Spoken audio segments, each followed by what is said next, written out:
Terry's mom was a Sunday school superintendent, and she brought a Sunday school class down to Wadley State Park where I was lifeguard in the 50s. And Terry got her eye on me, unbeknown to me. And all of a sudden, I saw her in New London High School, and there we went. So 1953, I started dating her and married her in this church in 57. Before I married Terry, I went into paratroopers. I was a lifeguard at Wadley State Park, and that was one of the biggest freshwater beaches in New Hampshire. And Dad had trouble keeping lifeguards because there was more to lifeguarding than just sitting there and looking pretty. And so I was helping him one day, and Russ Toby, who was in charge of New Hampshire parks, happened to come by, and Dad said, "I can't keep a goddamn lifeguard." And Russ said, "Well, what about that boy?" And I was only 15 or 16, good swimmer. And he said, "We'll send him to aquatic school." So I went to school and got my junior in lifeguarding and first aid. Anyway, and then I advanced to senior. And the second year, Dad and I had some words. And I jumped on my 1942 Indian motorcycle and headed for Concord. And I was going in the Navy. I wanted to be a frogman. And they were gone to lunch. So I went across the hallway to the Army recruiter and said, "What do you got?" He said, "We're trying to get the 11th Airborne Division together to go to Germany, the first paratroopers in the last year of the occupation." And I said, "Boy, my old coach was a paratrooper in high school." And I said, "What do I sign?" Well, I had never rode on a train, never rode in an airplane, never seen but one black man in my life, and all of a sudden get down to Fort Dix, New Jersey, and mixed in with all those people from all over New England. What a wake-up call. I said, "Let me go home." It was too late. So from there I went to Fort Campbell, Kentucky for jump school with the 11th Airborne Division. And they were trying to get the division filled up so that we could get over to Germany, the whole division. And we finally got through jump school, boy, oh boy, and went to Brookline Navy Yard in New York and got on 3 transport ships, old World War II transport ships, to go to Bremerhaven, Germany. It took us 30 days to go across the North Atlantic. And went from there to a train down to Augsburg near Munich.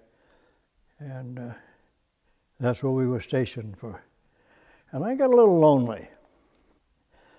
And I kept calling Terry, and there were no payphones. You had to lay on the floor with a whole pile of coins. And the time change was so different from Germany to Springfield. And I finally said, "Listen, woman, you want to get married? I'm sick of writing to you." So she said, "Yeah." Pauline and she set the date. And then the Hungarian uprising. And so they put us all on alert. So we had to cancel the wedding. And the invitations were all gone out. So that didn't work very good. Then there was another cancellation. I don't remember what it was. I finally got home. And how'd they send me home? A transport ship. 30 days going across the North Atlantic to come back to New Hampshire, but my leave didn't start till I hit the States. Came home and married Terry and reported back to Fort Dix. Guess how they sent me back to Germany? Transport ship. 30 days, North Atlantic. Oh, anyway, after about a year, I sent for her, and she came to Germany. But that's where our first child was born a year later. And in 1958, I'd been on maneuvers, oh my goodness, in Hornsfeld, Germany, in the mud hole of the world. I come home after 2 weeks and left all my gear there. We live in our post. And they called an alert. They froze us. Couldn't go anywhere. Couldn't tell us anything. The 1st Battalion of our 11th Airborne. And then they said, well, we're going to have 7 shots, 4 in one arm and 3 in another. Well, that was interesting because they didn't have the old vacuum ones then, it was the needles. So they brought the cooks and the mechanics in to give us shots. And then they gave us 2 canteens. We said, it's going to be a little warm where we're going, but we still didn't know. So the next day they loaded us on C-119 flying boxcars, and we flew from Munich, Germany to Naples, Italy, from Naples, Italy to Adana, Turkey, and from Adana, Turkey, we slept under the airplane wings at night, and the next morning the general came out and he said, gave us a Lord's Prayer, pledge allegiance, and handed out live ammunition and hand grenades. We said, oh my God, because they still didn't tell us where we were going. And then we went into Beirut because there were problems with the international airport and they wanted us to secure it. It was only a battalion, not the whole division. And so I was there almost 6 months. It was an interesting time. It was tough on Terry, being back in Germany with a baby. And her dad died in between and the Red Cross wouldn't send her home. So when I got done there, I was an E5, a sergeant, and came back to Germany for a while and then went to Fort Bragg, North Carolina. And I was going to re-enlist for 6 years. They'd make me another stripe. And Terry said, no. We had 2 kids by then, she said, and the Vietnam War was just starting to cook. And we'd met some of the French Foreign Legion guys that had been in Vietnam and they'd got whipped bad. And so I got out and came back to Springfield. And that's when I started getting into a little bit of politics. Oh my. It was an interesting time. As I say, I'd never been on an airplane, but Floyd Bailey, who was my coach in high school and shop teacher, I was kind of a wise guy. And Floyd had been in the 82nd and made a jump into Holland in the Second World War. And he said, I know what you need, Fred. After I got my wings, I said, you blankety blank. But it made me a man. It really did, real fast. I had some interesting jumps. They weren't going to send us home one Christmas before I met Terry, and we had a night jump. And you're not trained. You can't see anything because it's jet black. So you're counting to figure out how close you are to the ground. And you've got all your gear on. You weigh quite a lot. And my pockets were full of sea rations, the food that we ate back then. And I said, I'm going to break my leg. And then they have to send me home. But I kept thinking about it, and I got my legs together, and I'm checking my chute, getting all ready. And I kept thinking about it. I'm going to break my leg. And you're trained, the minute your feet hit the ground, is to roll on your butt and roll on your shoulder and get up and unhook your chute. Well, I rolled over all right, and I had the sharpest pain go down my goddamn butt. I said, I've done it. I broke my leg, I'm going home. And I reached down and said, oh my God, I'm bleeding. And I said, oh, but it's sticky. I had a can of peaches in my pocket, and it broke that can, and I had a black and blue from my butt all the way down my leg, and I had to go 3 days on maneuvers with sticky pants. And I never got home. That was interesting. But there were some humorous sides. Well, just before then, when I was in Bragg, the last part of it, I was in E5, I had a secret clearance, and because I had been in message center at one time, and the Army in their wisdom, the 82nd Airborne Division, decided they needed a new parachute. Because the old T-10 was a little tough on you. If you didn't have a tight harness, boy, you paid for it. And so they chose 3 NCOs from each company in the battalion, and we'd go down to an airstrip, and we'd jump with 3 or 4 different chutes a day, and we'd document how they reacted. So when I get out, I had close to 50 jumps. I had a lot of jumps, but I get out of the service after 2 or 3 other scrapes, and got home. I went to work for my great uncle, who was a carpenter, Joe Johnson, on Lake Sunapee, and we had a house fire at our house in Springfield, lost everything. And unbeknown to me, the Army had a fire in Maryland, Bethesda, Maryland, where all the records were in 1972. So they had no record of me. So I fell at home, and I hurt my neck, and I went to the VA, and they wouldn't accept me because they didn't even know who the heck I was. So I was going to the post office one day, and General Knowlton was coming out of the post office, and he wasn't in uniform, but I knew him. How could you forget that guy, a 4-star general? And I saluted him and said, "Good morning, sir." He said, "My God," he said, "how's Terry?" I said, "I got a problem." And he said, "What is your problem?" And I told him about my records being lost, and he said, "Give me your Social Security number." And I said, No. I said, "I was an enlisted man, RA 112-99969. And he said, No, I need your Social Security number." So I gave it to him. I was working at King Ridge at the time in the ski area and doing other work in the summer. And I got home after about 2 weeks from seeing him, and Terry was peeing her pants, jumping right up and down.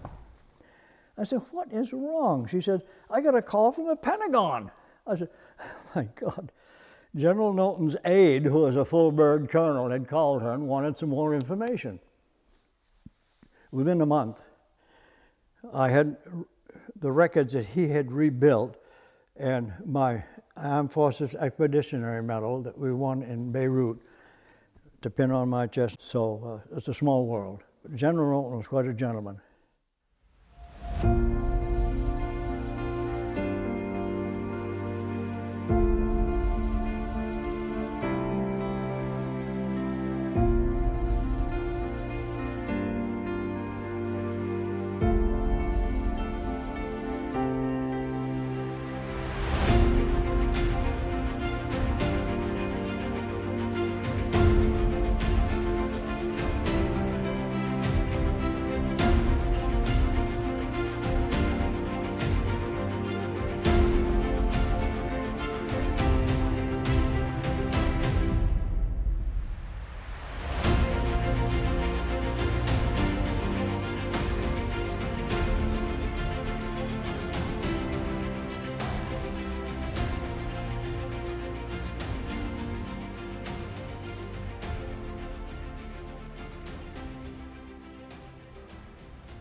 And when I did some work at the library, he bought all the furniture for the New Hampshire room, you know.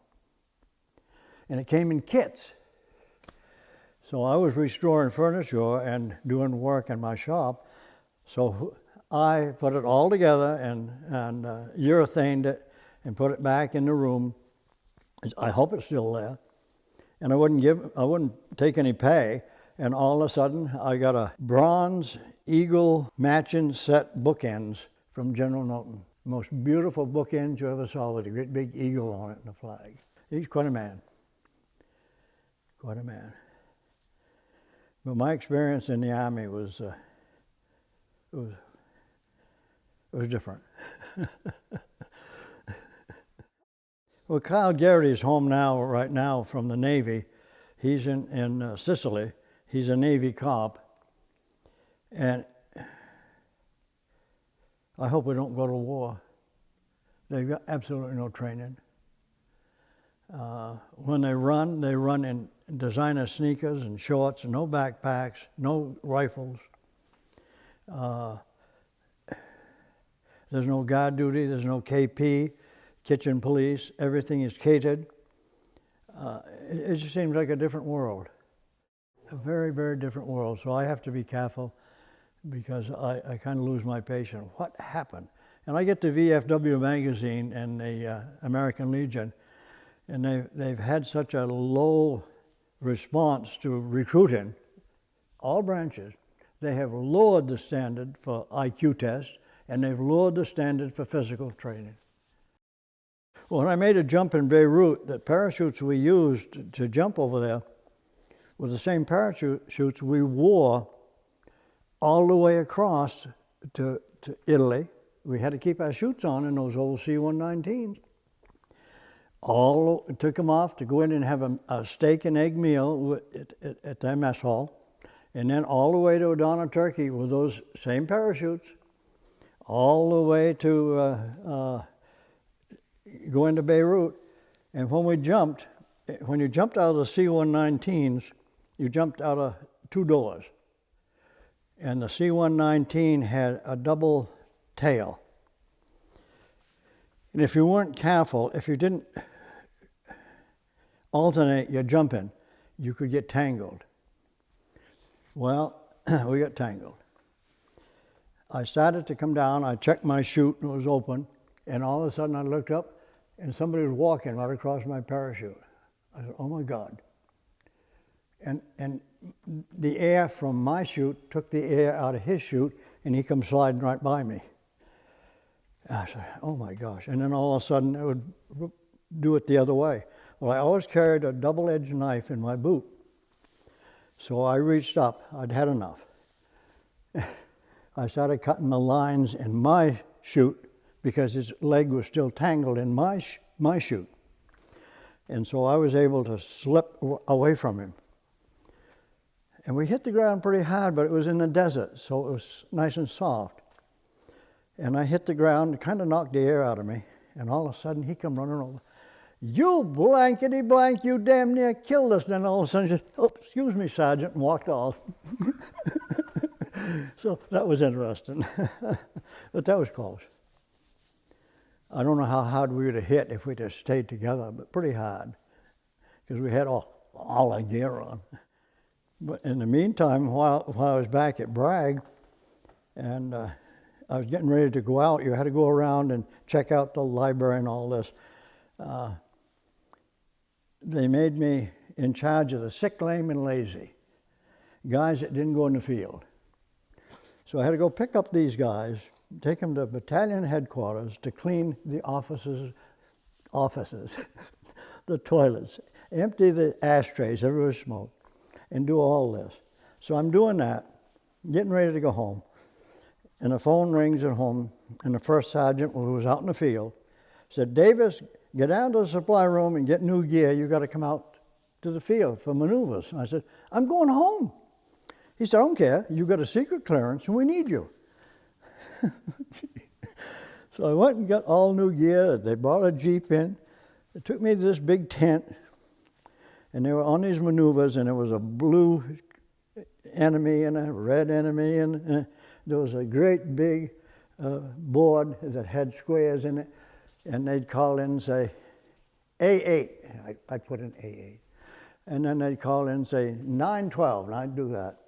And then you'd wipe it all off, and you start all over. That's what a secret clearance did. I said, I'm going home.